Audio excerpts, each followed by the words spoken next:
तो फाइनली जवान का ट्रेलर आ चुका है और ये बिल्कुल ही फेस्टिवल की तरह लग रहा है और इस फेस्टिवल को मनाने के लिए लोग जरूर थिएटर में पहुंचेंगे। अगर तुम इस ट्रेलर को ध्यान से देखो, इवन इस ट्रेलर के स्टार्टिंग में अगर तुम कुछ सीन को देखोगे तो तुमको काफी ज्यादा अच्छा लगेगा और जो उसके साथ एसआरके का नरेशन है वो बिल्कुल ही मक्खन मलाई की तरह लगता है। और वो खून से लथपथ हाथ, जमीन में गिरते हुए वो खून के बूंद, भाई क्या ब्यूटीफुल शॉट्स थे। और अगर तुम इस ट्रेलर को ध्यान से अगर दिमाग लगा के सोचोगे तो तुमको लगेगा इसमें एसआरके का सिर्फ 2 रोल होगा जो कि बाप बेटों का होगा और उन्हीं के इर्द गिर्द ये मूवी होगी। और अगर तुम इस ट्रेलर को पूरे ध्यान से देख ही रहे हो तो तुम्हें ये भी पता लग जाएगा कि इसकी स्टोरी काफी सारा प्रिडिक्टेबल है और जब तुम इस ट्रेलर को देखोगे तो तुम्हें स्टोरी के बारे में भी पता लग जाएगा। जिसमें एसआरके का ये लुक देखकर अगर तुम्हें अजीब सा लग रहा होगा तो मैं बता दूं इसमें ये बाप का रोल होगा।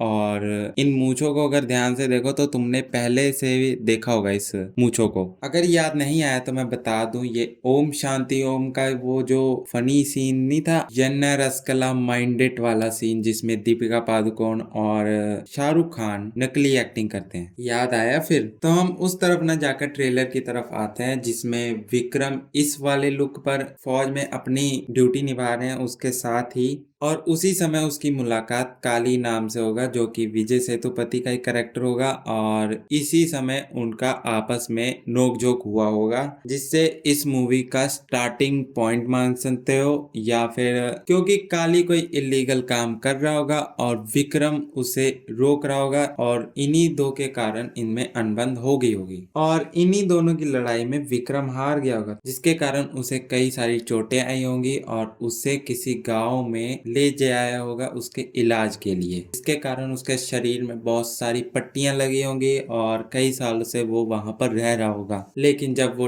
ठीक होने लगा तब वहां पर कुछ पंगे होने लगे और वहां पर भी खूब सारी लड़ाई हुई होगी। और वहीं दूसरी तरफ बात करें तो उसका बेटा आजाद पुलिस में होकर सिस्टम के खिलाफ जाकर एक्शन लेता है। वो ट्रक को लूटता है, मेट्रो को हाईजैक करवाता है अपनी 6 लड़कियों के साथ, वो भी पूरे प्लान के साथ। और इन सब के बाद उसकी प्रेमिका को इन सभी बातों के बारे में कुछ भी नहीं पता, जिसमें हमें कई सारे ह्यूमर वाले एलिमेंट भी दिखाएंगे हैं। वो जो बुढ़े जवान और टाई वाला बात कही है लड़की ने वो भी काफी ज्यादा अच्छा था। और हम काली भैया के बारे में कैसे भूल सकते हैं, पहले वो छोटे मोटे लीगल काम करता होगा पर अब वो वर्ल्ड का 4th लार्जेस्ट वेपन डीलर बन गया क्योंकि उनके सामने जो विलन है वो काफी ज्यादा पावरफुल हो गया, इसलिए उनको ये कदम उठाना पड़ रहा है। इसके साथ ही मूवी के बाकी कैरेक्टर जो इस मूवी में है उनका भी रोल इस मूवी में आपको पता ही लग जाएगा ट्रेलर को देखोगे तब। इस ट्रेलर की सिनेमेटोग्राफी के बारे में बात करते हैं तो रेड और ब्लू कलर में जो इन्होंने कलर यूज किया है वो काफी अच्छा था जिससे ट्रेलर की वाइब काफी ज्यादा अच्छी लग रही है। ऊपर से एसआरके के 5-6 लुक